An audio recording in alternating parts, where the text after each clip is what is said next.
Deer monkeys, পাইগেম টিউটোরিয়ালের next ভিডিওতে তোমাদেরকে স্বাগত। পাইগেম এই সিরিজের মধ্যে অনেকগুলো ভিডিও রয়েছে, যে ভিডিওগুলোর মধ্যে আমি আলোচনা করেছি যে কোন একটি গেম উইন্ডো কি করে ক্রিয়েট করতে হয়। অ্যাকচুয়ালি 2D গেম নিয়ে আমরা এখানে আলোচনা করছি। 2D গেম পাইথন প্রোগ্রামিং ল্যাঙ্গুয়েজের সাহায্যে কি করে বানাতে হয়। এখানে স্যাম্পল কিছু গেম নিয়ে আলোচনা করা হয়েছে আগে। আজকে তোমাদেরকে দেখাবো কোন একটা গেম উইন্ডোর মধ্যে অডিও কি করে ইনসার্ট করতে হয়। দেখো, যে সফটওয়্যারটা সামনে দেখছো,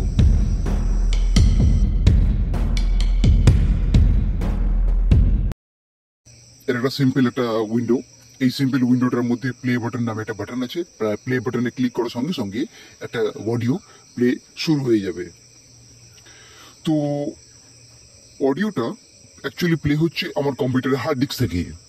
কম্পিউটারের হার্ড ডিস্ক থেকে অডিওটা কি করে আমি গেম উইন্ডোর মধ্যে আনছি,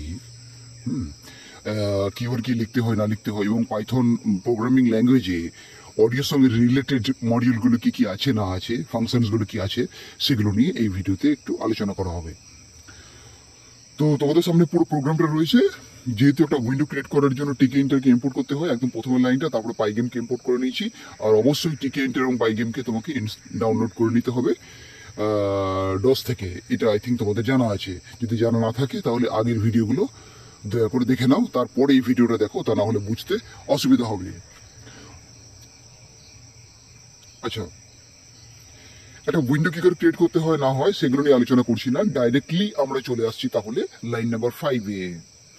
লাইন নাম্বার 5, এখানে পাইথন, এখানে পাইগেম কি করছে, পাইগেম ডট মিক্সার ডট ইনিট, এই লাইনটা লেখা হয়েছে। এই লাইনটা তোমাকে এখানে লিখতেই হবে।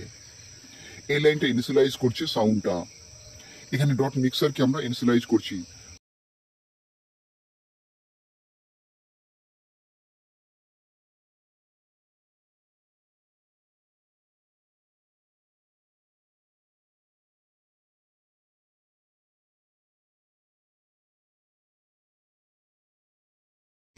এই যে ডট মিক্সার তুমি দেখছো তোমরা, ডট মিক্সার হচ্ছে একটা পাইথনের মডিউল, যেটাকে আমরা ইউজ করে থাকি অডিওকে লোড করার জন্য।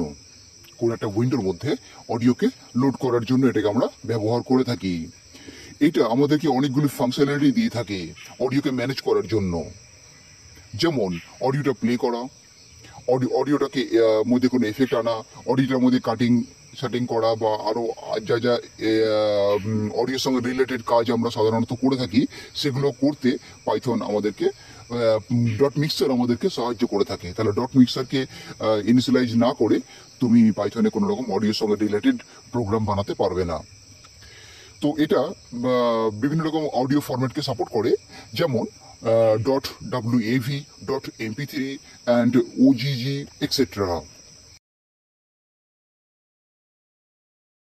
নেক্সট আমরা চলে আসবো 13 নম্বর লাইনটা। 13 নম্বর লাইনে প্লে আন্ডারস্কোর সাউন্ড নামে একটি ফাংশন ক্রিয়েট করা হয়েছে। এই ফাংশনটার বডির মধ্যে আমরা লিখেছি pygame dot mixer dot music dot load. এখানে dot mixer dot music dot load, এখানে লোড লেখা হয়েছে, অর্থাৎ এখানে আমরা হার্ড ডিস্ক থেকে বা কম্পিউটারের যেটা স্টোরেজ ডিভাইস, সেই স্টোরেজ ডিভাইস থেকে কোনো একটা অডিওকে আমরা ইম্পোর্ট করছি ডট লোডের সাহায্যে। তো এখানে ডট লোড না লিখে আরো অনেক কিছু লেখা যেতে পারে। যেমন নিচে দেখো লেখা আছে 15 নম্বর লাইনটা, dot mixer dot music dot play, অর্থাৎ এখানে মিক্সার কিন্তু ইম্পোর্ট করা অডিওটাকে প্লে করছি। ঠিক আছে? তো এরকম ভাবে নানা রকম ভাবে অডিওটাকে আমরা ইউজ করতে পারি। তো প্রথমে আমরা লোড করছি অডিওটা। লোড করার জন্য লোড কিওয়ার্ডটা লিখেছি, তারপরে ফার্স্ট ব্র্যাকেটটা স্টার্ট হয়েছে। আমি 14 নম্বর লাইনে কথা বলছি। ফার্স্ট ব্র্যাকেটটা স্টার্ট হয়েছে, তারপরে একটা পাথ দেওয়া হয়েছে। এটা হচ্ছে আমার কম্পিউটারের হার্ড ডিস্কের পাথটা, যেখানে পার্টিকুলার একটা জায়গা যেখানে অডিওটা রয়েছে।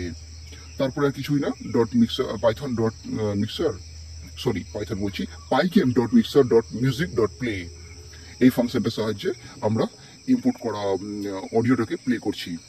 এবার এই যে ফাংশনটা বানালাম, এই ফাংশনটাকে কল করবে কি? এই ফাংশনটাকে কল করছে 18 নম্বর লাইন লেখা একটা বাটন। দেখো, এখানে একটা বাটন বানানো হয়েছে। বাটনটার নাম হচ্ছে প্লে আন্ডারস্কোর বাটন, আর বাটনটার উপরে টেক্সট লেখা আছে প্লে সাউন্ড। তো এই বাটন কি করে তৈরি করতে হয় আই থিঙ্ক তোমাদের জানা আছে, যদি জানা না থাকে আগে ভিডিওগুলো দেখে নাও, একদম একদম প্রথমে দিকের ভিডিওগুলো। পাইগেম সিরিজের মধ্যেও এই নিয়ে কথা বলা হয়েছে। এছাড়া টিকে এন্টারের উপর ডিপেন্ড করে টিকে এন্টারের উপর পার্টিকুলারলি কিছু ভিডিও আছে আমার। তো টিকে এন্টারের ভিডিওগুলো যদি তোমরা দেখো তাহলে সেখানেও দেখবে এইসব নিয়ে আলোচনা করা হয়েছে, কি করে বাটন তৈরি করতে হয়, কি করে টেক্সট বক্স তৈরি করতে হয়, কি করে রেডি বাটন তৈরি করতে হয়, এক্সেট্রা এক্সেট্রা। ওকে, তাহলে তো বাটনটা এইখানে যে বাটনটা তৈরি হচ্ছে প্লে সাউন্ড বাটনটা, এই বাটনটা প্লে আন্ডারস্কোর সাউন্ড ফাংশন থেকে কল করবে এবং অডিওটা প্লে হবে। খুবই সিম্পল অ্যান্ড সহজ প্রোগ্রাম। এটা তোমাদের সঙ্গে শেয়ার করার প্রয়োজন ছিল, শেয়ার করে দিলাম। যদি কারো কমেন্টে কিছু জানানোর থাকে জানাতে পারো। থ্যাংক ইউ, ধন্যবাদ।